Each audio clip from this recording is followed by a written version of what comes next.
ગોંડલનો જે વિવાદ છે તેમાં એક પછી એક નવા પાત્રો ઉમેરાઈ રહ્યા છે ને નવી અપડેટ આવી રહી છે।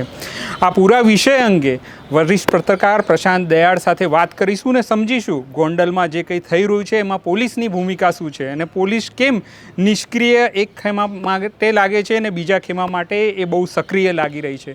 તો પૂરી ચર્ચા આપણે પ્રશાંત દયાળ સાથે કરીશું। વૈષ્ણવજન તો તેને કહીએ જે પીડ પરાઈ જાનાને રે। પ્રશાંતભાઈ, પાટીદાર ક્ષત્રિયો રીબડા ગોંડલ, રાજકુમાર જાટ, અમિત ખૂંટ, હવે બન્ની ગજેરા, વકીલ જે છે દિનેશ પાતર, એક પછી એક પાત્ર ગોંડલમાં ઉમેરાતા જાય છે એમની સ્ટોરીમાં। આખી સ્ટોરી શું છે ને ક્યાંક એવું લાગી રહ્યું છે કે ભાઈ જે પોલીસ છે એ જયરાજસિંહના સામેના ખેમા છે ત્યાં બધી કાર્યવાહી થાય છે, નૈનીતાલ સુધી પહોંચે છે, પણ અહીંયા કશું થઈ નથી રહ્યું। અપડેટ પૂરું શું છે? એટલે વાત સાચી છે કિરણ, કે એક માહોલ એવો ઊભો થઈ રહ્યો છે કે અત્યારે ગોંડલમાં જે કંઈ થઈ રહ્યું છે, ઘટનાઓ ઘટી રહી છે, પોલીસની જે કાર્યવાહી થઈ રહી છે અને આરોપ પણ એવો લાગી રહ્યો છે કે રાજકોટ જિલ્લાની અને ગોંડલ તાલુકાની પોલીસ જયરાજસિંહના ઇશારે બધું કરી રહી છે એવો આરોપ લાગી રહ્યો છે અને એવું દેખાઈ પણ રહ્યું છે। પણ પહેલો સવાલ એવો થાય છે કે જયરાજસિંહ સામે તમે કેમ કંઈ નથી કરતા? તો પહેલી જ વાત આપણે સમજી લેવાની જરૂર છે કે જયરાજસિંહ સામે ચોક્કસ આરોપ થયો છે રાજકુમાર જાટને લઈને। એનો પરિવાર હજી પણ ન્યાય માગી રહ્યો છે અને બહુ બધી જગ્યાએ જઈ રહ્યો છે, પણ એ દિશામાં પોલીસે કોઈ નક્કર કાર્યવાહી નથી કરીને પોલીસનો દાવો એવો છે કે આ અકસ્માત હતો, આ હત્યા નથી। એ વિષય બાજુ પર રહે છે અને હવે જે ઘટના આવે છે કે એક સગીરા આરોપ મૂકે છે કે જયરાજસિંહના જે ખાસ નજીકનો સાથીદાર હતો અમિત ખૂંટ, તેણે એની સાથે દુષ્કર્મ આચર્યું અને પછી અમિત ખૂંટ આત્મહત્યા કરે છે અને અમિત ખૂંટ મરતા પહેલાં એક સુસાઇડ નોટ મૂકે છે એવો દાવો છે। જો કે એ જે સુસાઇડ નોટ છે એની સામે અનિરુદ્ધસિંહે નવજીવન ન્યૂઝમાં જ કેટલાક પ્રશ્નો ઊભા કર્યા હતા અને અનિરુદ્ધસિંહનું કહેવું એવું છે કે સુસાઇડ નોટ સાચી નથી, કારણ કે અલગ અલગ પાના છે, અલગ અલગ અક્ષર છે। અમિત ખૂંટની આત્મહત્યા પછી જે ગુનો નોંધાયો છે જેમાં અનિરુદ્ધસિંહ રીબડા, એમના દીકરા રાજદીપસિંહ અને સગીર યુવતી અને એની મિત્ર 4 લોકોને આરોપી બનાવવામાં આવે છે। એમાં પોલીસે વકીલોની પણ ધરપકડ કરી લીધી। દિનેશ પાતર છે અને પંડિત છે, એમની ધરપકડ પણ કરી।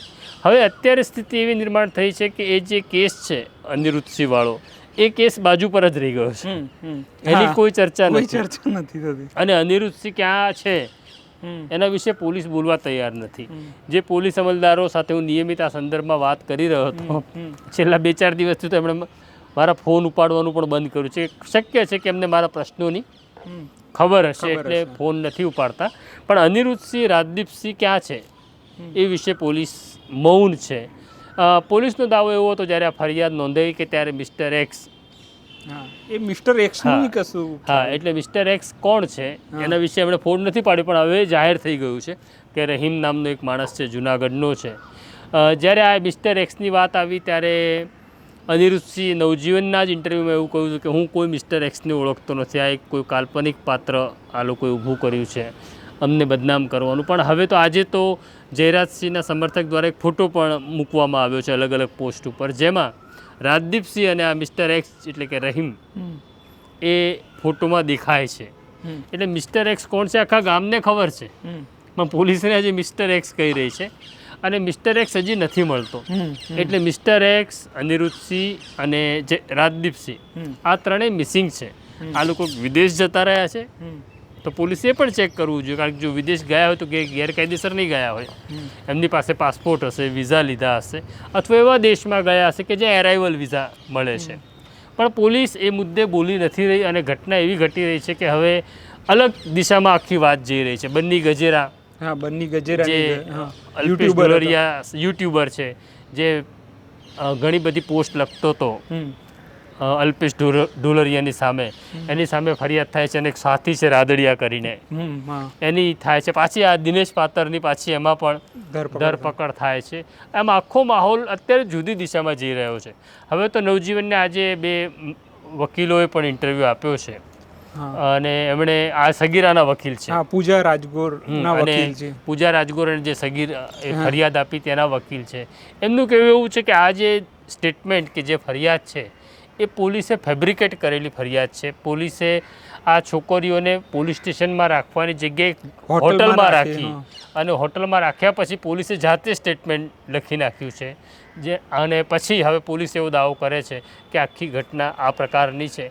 આમ અત્યારે સૌથી શંકાસ્પદ અને સ્થિતિમાં મુકાયેલું કોઈ હોય ને તો ગોંડલ પોલીસ છે. હા, પોલીસની ભૂમિકા બહુ એટલે કોઈ પણ સામાન્ય માણસને શંકા જાય એ રીતના પોલીસ બિહેવ કરી રહી છે. અત્યારે પોલીસનું ફોકસ એક માણસ મરી ગયો છે, અમિત ખૂટ.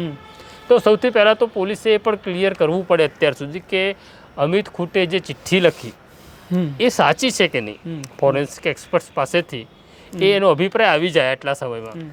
બીજું એવું છે કે પોલીસ હજી બોલતી નથી કે અમિત ખૂટના પોસ્ટમોર્ટમ રિપોર્ટમાં શું આવ્યું. કારણ કે પોલીસ નાની નાની વસ્તુઓની પ્રેસ કોન્ફરન્સ કરે છે કે સ્કૂટર ચોર પકડ્યો ને પાકીટમાર પકડ્યો ને, તો પછી આના વિશે તો પોલીસે કહેવું જોઈએ કે ખરેખર અમિત ખૂટનું શું છે. કારણ કે એવો આરોપ થઈ રહ્યો છે. હવે તો જિગીશા પટેલે પાસે મેદાનમાં આવ્યા છે, એમણે પણ રાજકોટમાં એ આવ્યા હતા. તો ઘણા બધા શંકાના ઘેરામાં અત્યારે પોલીસ અમલદાર છે, પણ પોલીસનું એ મૌન છે ને બહુ ભેદી મૌન છે. એટલે સ્થિતિ અત્યારે સમજી શકાય એવી નથી, કોઈ ક્લેરિટી વગરની સ્થિતિ છે. એટલે આ જે અમિત ખૂટના કેસમાં પોલીસે નિવેદન આપવું પડે એવી કોઈ રાજ્ય સરકાર ફરજ ના પાડી શકે? કારણ કે અલ્ટિમેટલી તો એવું છે કે ભાઈ ગોંડલનું વાતાવરણ, મને એવું લાગે છે ગોંડલનો મામલો આવે ને એટલે રાજ્ય સરકાર ચૂપ થઈ જાય છે. રાજ્ય સરકાર કંઈ બોલતી જ નથી. એટલે બહુ વિચિત્ર સ્થિતિ છે. અને સ્થિતિ એટલા માટે ખરાબ છે, હું કહું છું વિચિત્ર કહું છું, કે ગોંડલના બંને નેતા, એ પછી જયરાજસિંહ હોય કે અનિરુદ્ધસિંહ, બંને ભાજપના છે. અને આ બંને વચ્ચેનો જે જંગ છે અને જે કંઈ સ્થિતિ નિર્માણ થઈ રહી છે, કોઈ ખોટી દુષ્કર્મની ફરિયાદ નોંધાય છે, કોઈ માણસ આત્મહત્યા કરે છે, આ બધી સ્થિતિમાં સરકારે કે તો કંઈક કરવું પડે ને. સરકાર હોવાનો અહેસાસ ગોંડલના લોકો સુધી તો પહોંચવો જોઈએ ને. પણ સરકાર હોય કે ભારતીય જનતા પાર્ટી હોય, પાર્ટી લેવલે પણ આમાં કંઈ નથી થઈ રહ્યું એવું સ્પષ્ટ દેખાઈ આવે છે.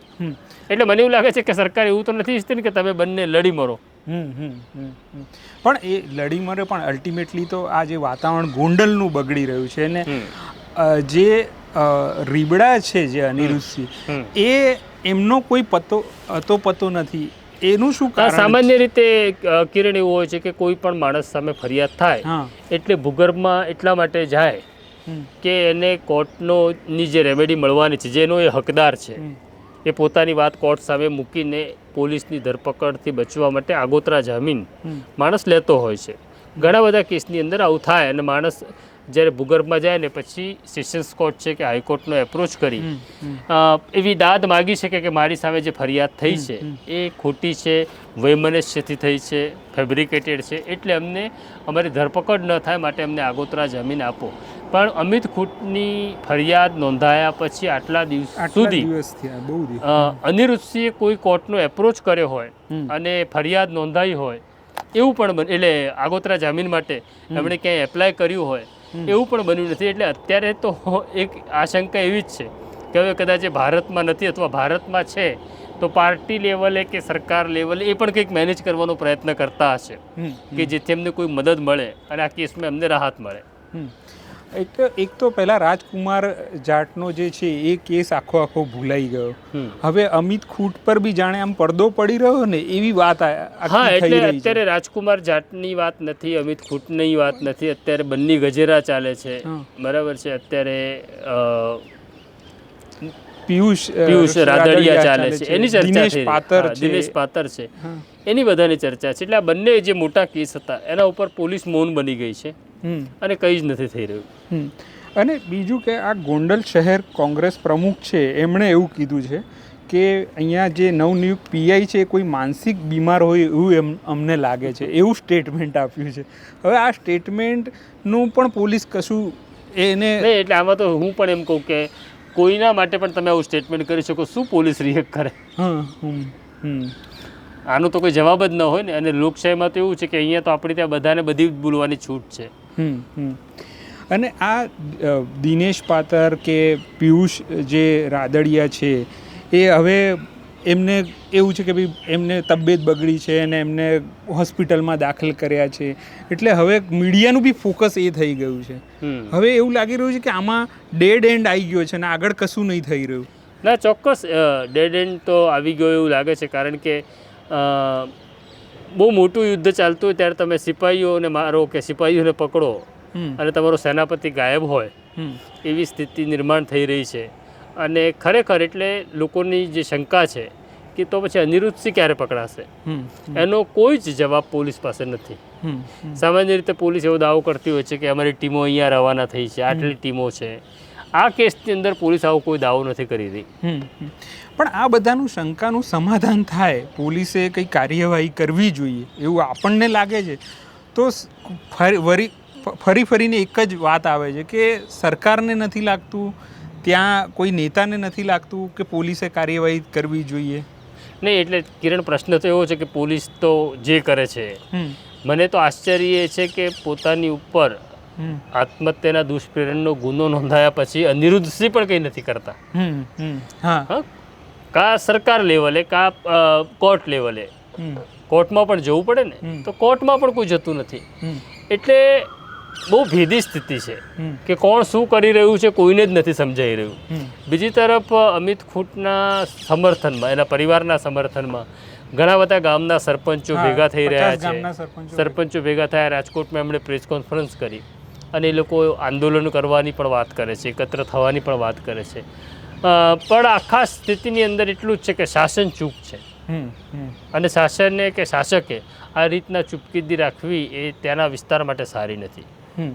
હવે છેલ્લો સવાલ એ છે કે આ ગોંડલમાં જે કંઈ આખું ચાલી રહ્યું છે છેલ્લા આટલા વખતથી, એ સરકારને રસ એવો હોય કે ભાઈ બધા ભલે આનું ધ્યાન નહીં, આપણે બીજું જે કંઈ કરતા હોય કરતા રહીએ, એમ મીડિયાનું ધ્યાન. મને એવું લાગે છે કે એવી સ્થિતિ છે કે સરકાર એટલી બધી લાચાર સ્થિતિમાં છે કે સરકાર જયરાજસિંહને પણ કંઈ કહી શકતી નથી ને અનિરુદ્ધસિંહને પણ નથી કહી શકતી. પણ સરકાર સમજો કે કશું કહેતી ના હોય, પણ સરકાર કોઈ સમાધાનના લેવલ પર તો આવે ને. આટલું બધું મીડિયામાં ચાલે એટલે આ બંનેના કેસની અંદર એવું છે કે એટલું બધું અંતર વધી ગયું છે. બંનેના ઈગો ક્લેશ એટલા બધા મોટા છે, કારણ કે બંનેની લડાઈ છે વર્ચસ્વની લડાઈ છે. ગોંડલ ઉપર કોનું રાજ, એ જે ગોંડલ ઉપર કોનું રાજ, એ જે આખો પ્રશ્ન છે એમાં તો કોણ સમાધાન કરે, અને કોઈ સમાધાન કરાવવા આવે તો પણ સમાધાન મને લાગે છે શક્ય નથી લાગતું. ઓકે, તો પ્રશાંતભાઈ જોડે ગોંડલની જે અત્યારે જે થઈ રહ્યું છે એની અપડેટ અંગેની વાત કરી. જે કેસ અત્યારે ખુલ્યા છે એમાં દિનેશ પાતર છે, બન્ની ગજેરા છે, એની વાત કરી. આગળ પણ ગોંડલ મુદ્દે જે કંઈ અપડેટ થશે એની ચર્ચા અમે કરતા રહીશું. નવજીવન ન્યૂઝમાં અમને રજા આપશો. નમસ્કાર. નમસ્કાર. વૈષ્ણવજન તો તેને કહીએ જે પીડ પરાઈ.